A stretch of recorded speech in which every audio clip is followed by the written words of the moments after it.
عثمانیہ خاندان آج کل کہاں ہے؟ دوستو، آج کی اس ویڈیو میں ہم آپ کو بتائیں گے کہ سلطنت عثمانیہ کے خاتمے کے بعد عثمانی خاندان کے ساتھ کیا ہوا اور انہیں کس حالات سے گزرنا پڑا۔ 1 نومبر 1922 تاریخ اسلام کا وہ سیاہ دن ہے جب سلطنت عثمانیہ کے خاتمے کا باضابطہ طور پر اعلان کیا گیا۔ ترکی میں سلطان محمد ششم کی حکومت کو ختم کر دیا گیا اور مصطفیٰ کمال پاشا کی حکومت شروع ہوئی اور سلطان محمد ششم کو ناپسندیدہ شخصیت قرار دیتے ہوئے ملک بدر کر دیا گیا، جو 17 نومبر کو بذریعہ برطانوی بحری جہاز مالٹا روانہ ہو گئے۔ ان کے بیٹے شہزادے ارطغرل افندی بھی ان کے ہمراہ تھے اور بعد ازاں وہ وہاں سے اٹلی چلے گئے اور انہوں نے اپنی زندگی کے آخری ایام اٹلی میں گزارے اور ان کی وفات 16 مئی 1926 سان ریمو اٹلی میں ہوئی اور ان کو دمشق میں سلطان اول سلیم مسجد کے قریب دفن کیا گیا۔ سلطان محمد ششم جب تک زندہ رہے عثمانی خاندان کے سربراہ کے طور پر رہے۔ دوسری طرف 19 نومبر 1922 کو ان کے قریبی عبد المجید ثانی کو نیا خلیفہ چنا گیا، جو 1924 میں خلافت کے خاتمے تک یہ ذمہ داری نبھاتے رہے۔ اسی کے ساتھ تمام عثمانی خاندان کو جلا وطن کر دیا گیا۔ یہ یقین کرنا مشکل ہے کہ ایک ایسا خاندان جو دنیا میں 600 سال تک حکومت کرتا رہا، اسی خاندان کے لیے اسے اس کے اپنے ملک میں جگہ تنگ کر دی گئی تھی۔ عثمانی خاندان کو خود یہ سمجھ نہیں آ رہا تھا کہ ان کے ساتھ یہ ہو کیا گیا، اور جلا وطن ہونے والے عثمانی خاندان کی اس وقت تعداد 126 تھی۔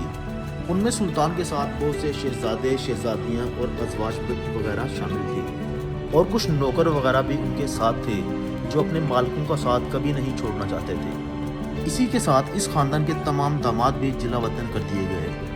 خیر، خاندان کے ان تمام افراد کو یک طرفہ پاسپورٹ دیا گیا تو انہوں نے پہلے مصر جانا چاہا کہ کبھی وہ ان کی سلطنت میں شامل تھا، لیکن تو نہ ہی انگریز حکومت نہ ہی وہاں کے شاہ فواد نے انہیں اجازت دی۔ پھر شام کا قصد کیا کہ وہ بھی ایک غریب ملک تھا، لیکن ترکی کی حکومت نے انہیں ادھر جانے کی اجازت نہ دی۔ پھر کچھ افراد تو لبنان کے شہر بیروت میں چلے گئے، جو اس وقت فرانس کے زیر تسلط تھا۔ خلیفہ عبد المجید فرانس کے شہر نائف چلے گئے۔ شہزادے علی واسط کی کوشش سے انہیں فرانس کی حکومت نے پاسپورٹ دیے۔ یہ وقت عثمانی خاندان کے لیے بہت ہی کٹھن وقت تھا۔ انہوں نے بھوکے پیاسے رہ کے بھی دیکھا، کیونکہ وہ اپنی ساری جائیداد روپیہ پیسہ محلوں کے اندر چھوڑ آئے تھے، اور وہ اس خوش فہمی میں مبتلا تھے کہ عوام کے تعاون اور طاقت سے وہ دوبارہ واپس آئیں گے، لیکن حقیقت میں ایسا نہ ہو سکا۔ عثمانی سلطنت کے خاتمے کے بعد خاندان کا سربراہ وہ شخص منتخب ہونا شروع ہوا جو پورے خاندان میں عمر کے لحاظ سے سب سے بڑا ہو۔ 1926 میں سلطان محمد ششم کی وفات کے بعد اس مشق پر باقاعدہ عمل ہونا شروع ہوا اور آج تک اس پر عمل جاری ہے۔ آج کل عثمانی خاندان کے سربراہ دندار علی عثمان ہیں، جو کہ 2017 میں عثمانی خاندان کے 44 میں سربراہ مقرر ہوئے۔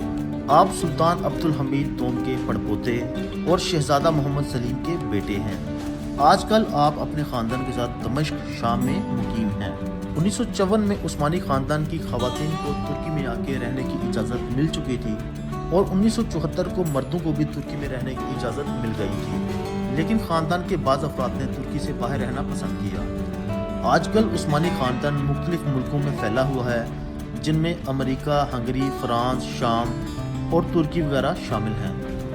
آج کل ترکی میں عثمانی خاندان کے بہت سے لوگ سکون پذیر ہیں۔ سلطان عبد الحمید دوم کے پوتے عبد الحمید کائی خان ترکی میں عثمانی خاندان کی نمائندگی کرتے ہیں۔ آپ 1969 کو پیدا ہوئے اور ترکی میں مقیم ہیں۔ آپ مذہبی لحاظ سے بھی ایک اچھے انسان ہیں۔ آپ کی شکل سلطان عبد العزیز سے بے حد ملتی ہے۔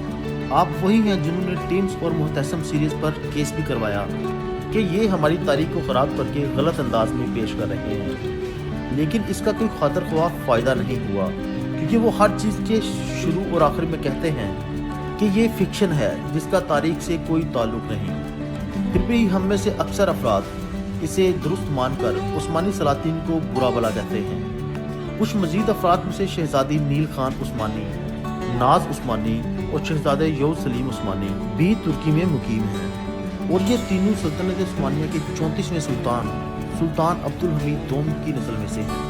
ان سب کے علاوہ عثمانی خاندان کے بے حد افراد ترکی میں مقیم ہیں، جن میں سے کچھ کا تعلق سلطان محمد ششم اور سلطان محمد پنجم کی نسل سے ہے، لیکن زیادہ تر افراد کا تعلق سلطان عبد الحمید دوم کی نسل میں سے ہے۔